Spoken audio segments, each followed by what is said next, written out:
नमस्ते दोस्तों, स्वागत है आप सबका फिर से नए ब्लॉग में। तो दोस्तों कैसे आप सब, उम्मीद करते हो सभी अच्छे होंगे। दिल से हमेशा ये प्रार्थना रहती है कि आप लोग सभी बहुत अच्छे रहें। तो आप सभी को मेरी तरफ से हैप्पी मकर संक्रांति, और सभी बहुत धूमधाम से मना रहे होंगे।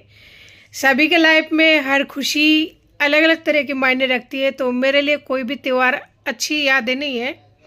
किसी भी त्यौहार के साथ में मेरा जो भी यादें है ना, बहुत ही ज़्यादा बेकार सी यादें हैं। कल का वही दिन है जहाँ पर मेरा वो बोलते हैं ना, जिस्म से आत्मा को निकाल दिया गया था। बहुत तड़पी थी मैं, बहुत बुरी तरह से तड़पी थी। भगवान ना करे कोई भी औरत वैसा तड़पे। कहते हैं ना, अगर जीते जी आपको नरक के दर्शन करनी हो तो किसी गलत आदमी से शादी कर लो। वो इंसान आपको पूरे जितने भी नरक कुंडली होती है ना, सब कुछ दिखा देंगे आपको जीते जी। वही मेरे साथ हुआ। 31 तारीख की जो जश्न है वो ख़त्म भी नहीं हुई होगी, वापस आ गए 14 तारीख। मुझे ऐसा लगता है मेरा जो घाव है ना, थोड़ी थोड़ी दिन बाद है ना, इस तरह से कुरेदी जाती है। वो भी कुदरती तौर पर इसलिए क्योंकि एक त्यौहार है। त्यौहार सभी के लिए खुशियाँ लाती है, लेकिन मेरे लिए है ना, आत्मा चीर करने वाली एक सबक है। त्योहार के नाम से ना घबराहट होती है, बहुत ज़्यादा कपकपाहट होती है, तकलीफ होती है। पता है क्यों? क्योंकि कल ही का दिन यानी 14 तारीख को संक्रांत के दिन मेरी लड़की ख़त्म हो गई थी, उसका डेथ हुआ था। और डेथ होने की पीछे का वजह मुझे पता है।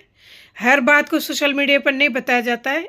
ये बातें जो लोग वीडियो बनाते हैं उनको पता है।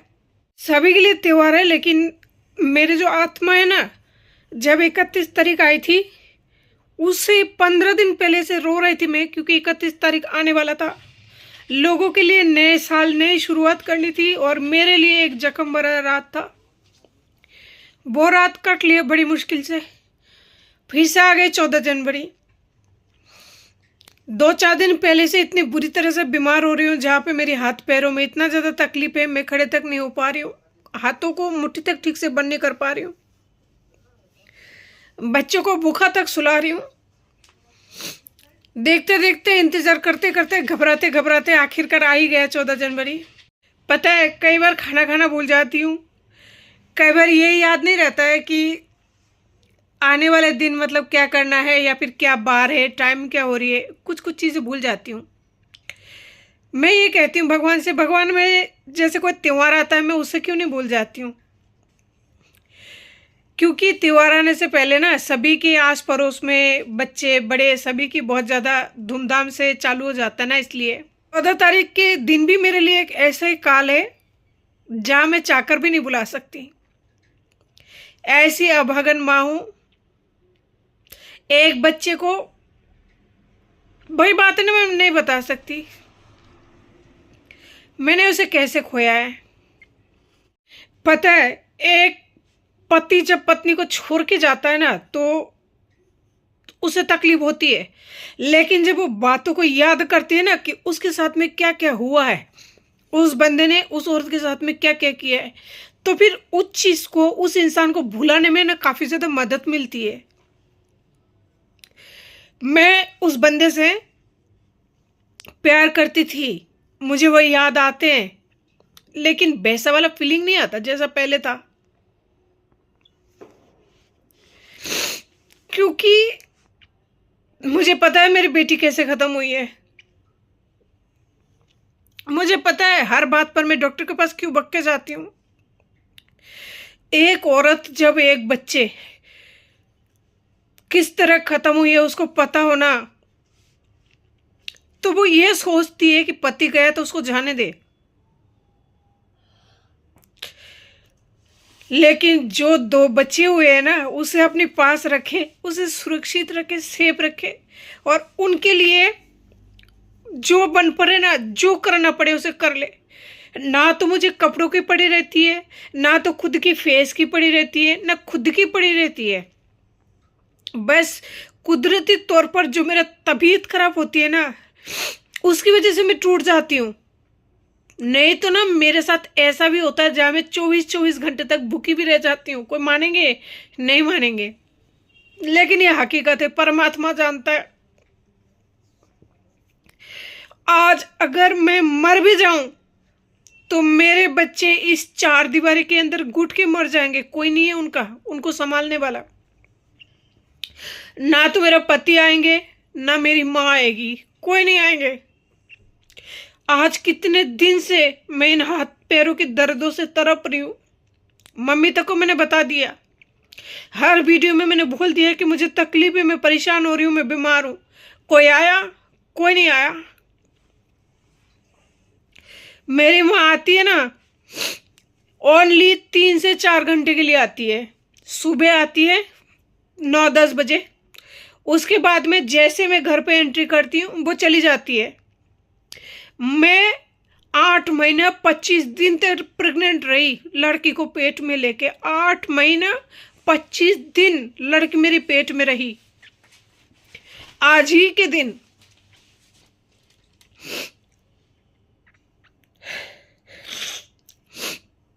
मेरी माँ को मैंने बोला था, आस पड़ोस के लोग बोले थे आ जाओ, 25 दिन हो चुका है, 8 महीने होके 25 दिन हो चुका है, आप आ जाओ, बच्चे कभी भी हो सकता है। वो अकेली है, साथ में एक 2-2.5 साल का बच्चा है। 2-2.5 साल भी नहीं है, क्योंकि जब छोटू हुआ था तब शायद सोनू 2-2.5 साल का है। उस टाइम से 1.5 साल का या साल भर का, 1.5 साल का होगा शायद, 1.5 साल का लगभग होगा सोनू। 1.5 साल का बच्चा है। कोई नहीं आया था, कोई भी नहीं आया था। मेरी माँ का ये कहना था, जब तेरा लिवर पेन हो ना तो मुझे बुला लेना, जब तू हॉस्पिटल जाए तो मुझे बुला लेना। क्यों? क्योंकि उन्हें काम की घर से छुट्टी नहीं करना था। मेरे पति को मैंने शाम को, मेरा जब लिवर पेन स्टार्ट हुआ, मैंने फ़ोन किया आ जाओ, मेरा पेट में दर्द हो रहा है। मेरा पति ने मुझे बोला क्या तेरा बच्चा होगा? मैंने कहा मुझे नहीं पता। तो बोला जब नहीं पता तो फिर क्यों फ़ोन करके परेशान करती है?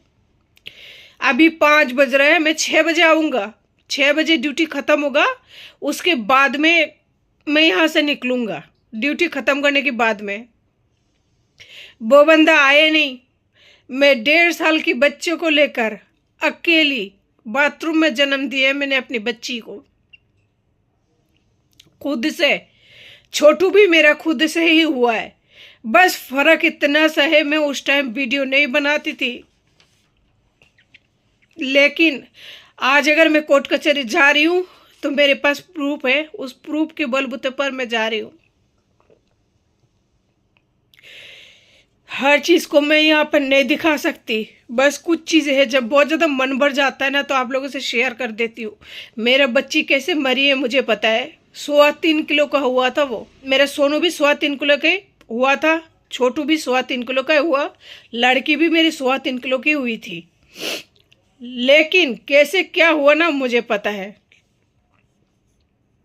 नहीं बता सकते। बहुत सारे बातें होती है, बहुत सारी वजह होती है, बस मजबूरी इतनी सी होती है। वो इंसान 6 बजे जब उनका छुट्टी हुआ ड्यूटी से तब आए घर पे। घर पे आने के बाद में मैं तड़प रही थी, बुरी तरह से तड़प रही थी। वो आके सो गया ये कहकर कि मैं थक गया हूँ, ड्यूटी से आया हूँ, बहुत बुरी तरह थक चुका हूँ, सो गया हूँ। और मैं वही तड़पती रही। एक लिवर पेन में इंसान कितना तेज चिल्लाता है, कितना तड़पते हैं। वो एक औरत क्या, हर किसी को पता है, जो भी लोग चाहे सिंगल हो, चाहे मैरिड हो, चाहे बच्चे हो, चाहे नहीं हो, लेकिन वो इंसान सोता रह गया, उठा नहीं वहाँ से, टस से मस नहीं हुआ, और मैं तड़पती रह गई। मुझे हॉस्पिटल नहीं लेके गया, हॉस्पिटल लेके ही नहीं गया मुझे, मजबूरन। वो होता है ना कि प्रेशर कुकर के जब सीटी बहुत ज़्यादा भर जाती है, अगर वो सीटी ऊपर वाला बंद हो तो अगर वो नहीं निकलेगा तो ब्रस्ट ही होती है ना, तो कुछ ना कुछ तो होगा, क्योंकि चारों तरफ से अगर पैक रहेगा और गैस जलती रहेगी तो गैस बनती रहेगी तो कुछ ना कुछ तो होगा। तो वही बात है, अगर पेट में बच्चा होगा, अगर नहीं हॉस्पिटल जाओगे तो कुछ ना कुछ तो होगा। शाम को लिवर पेन स्टार्ट हुआ था।